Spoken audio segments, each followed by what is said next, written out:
साथी हैं तो सभी का मैं मंच से इनका हार्दिक स्वागत करता हूँ, नमन करता हूँ, वंदन करता हूँ। और इसके साथ ही जो 300, 400 और 800 किलोमीटर दूर से अपना पैसा खर्च करके इस संगठन समाज को आगे बढ़ाने के लिए उपस्थित हुए हैं, जिन्होंने अपना तन मन धन सभी लगाया है, तो उनको भी मैं नमन यहाँ पर करता हूँ, वंदन करता हूँ, उनका स्वागत करता हूँ। कल मैं एक ग्रुप में देख रहा था, एक साथी थे, तो उन्होंने लिखा था कि मैं नहीं जा रहा हूँ, मेरी तरफ से ये 500 रुपए हैं।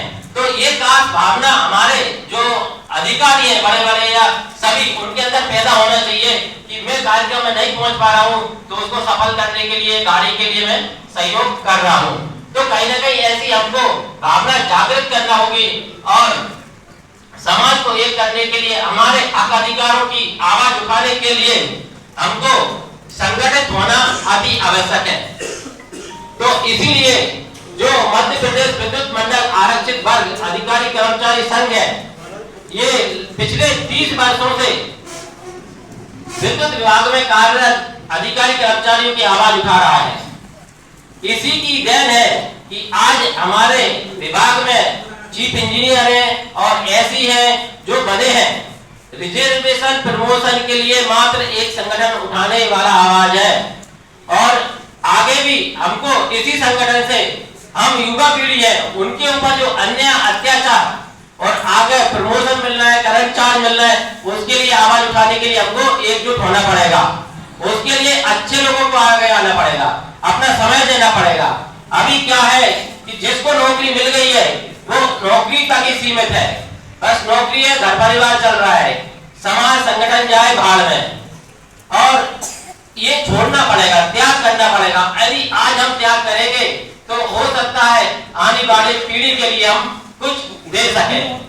आज के समय में हमारी लड़ाई दोहरी है, एक हमारे लोगों से ही जो कहीं ना कहीं संगठित होने में भी रोकते हैं, संगठित होते हैं उनको भी सहयोग नहीं करते, जो काम करता है उसको भी खींचने का काम करते हैं। तो मेरा विनम्र निवेदन है, कम से कम जो काम कर रहा है, आप कुछ नहीं कर सकते तो उसको पीछे खींचने का काम न किया जाए। और हम तथागत बुद्ध, बाबा साहब, बिरसा मुंडा ऐसे महान हस्तियों की संतान है, नम्र पूर्वक, शांति पूर्वक हर काम को आगे बढ़ाने का काम करें, मतभेदों को दूर करें, जो है उसके साथ आगे बढ़े। ये मेरी विनम्र सभी से अपील आज रहेगी। एक बाबा साहब ने भी कोटेशन किया था कि भाई पढ़े लिखे लोगों ने धोखा दिया।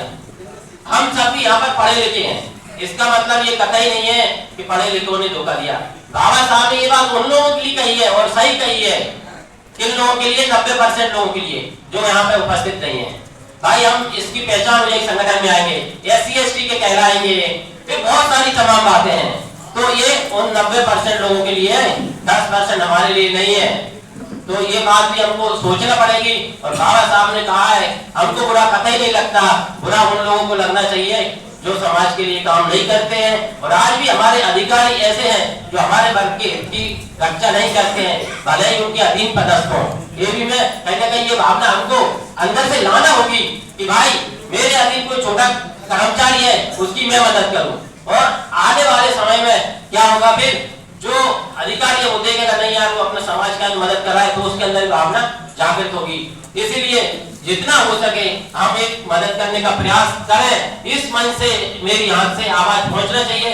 हमारे पूरे मध्य प्रदेश में कम से कम 15 चीफ इंजीनियर अधिकारी से अधिक हो सकते हैं, परंतु 1-2 ही हैं जो हमारे बीच दिखते हैं, हमारे लिए काम करते हैं। अन्यथा सब अपनी घर परिवार में मस्त है। और मैं हकीकत कह रहा हूँ, हमको आज दोहरी लड़ाई इसलिए है, हमको अपने लोगों से लड़ना पड़ेगा और फिर उन लोगों से लड़ना पड़ेगा जो हमारे लिए काम नहीं करते हैं, हमारे अधिकारियों पे अत्याचार करते हैं। तो इस प्रकार से ये भी बहुत जरूरी है।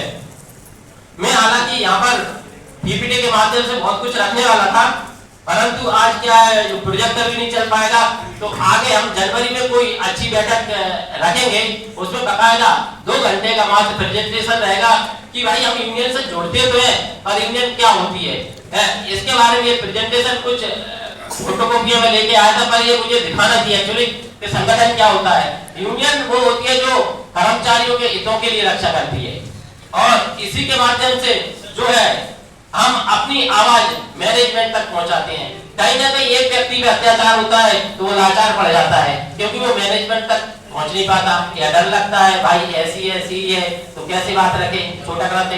तो यूनियन के माध्यम से उसकी आवाज हम मैनेजमेंट तक पहुंचा सकते हैं, इसीलिए यूनियन होती है।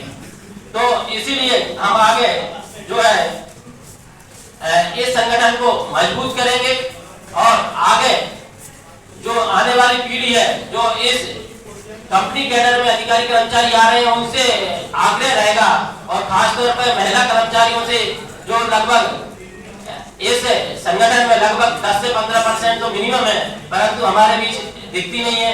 और दूसरा, हमारे संगठन की जो कार्यकारिणी रहती है उसमें भी भाग नहीं लेती है, तो उनको लेना चाहिए, क्योंकि महिलाओं को लिए भी डॉक्टर बाबा साहब अम्बेडकर ने बहुत सारे संरक्षण प्राप्त किए हैं। तो आर्टिकल 42 है जिसमें महिलाओं को मातृत्व प्राप्त उनके एक ऐसा माहौल मिलना चाहिए कि नौकरी आसान हो सके, तो हमको ये चीज समझना होगी। और इसीलिए मैं विशेष अनुरोध रहेगा कि यहाँ पर महिलाएं जो भी है एक दूसरे से बात करें और लोगों को जोड़ें। हम जनवरी में अगली बैठक करेंगे तो उसमें कम से कम 15-20% महिलाओं की उपस्थिति हो और वो कार्यक्रम में भी आए। एक संगठित होने का और या सामाजिक मिलन का सबसे बड़ा महत्वपूर्ण ये होता है कि एक अपनेपन का एहसास होता है। आज हम देख पा रहे हैं बहुत से चेहरे, शायद कोई किसी को नहीं जानता होगा, परंतु यहाँ मिलते हैं, सामाजिक जुड़ाव बनता है,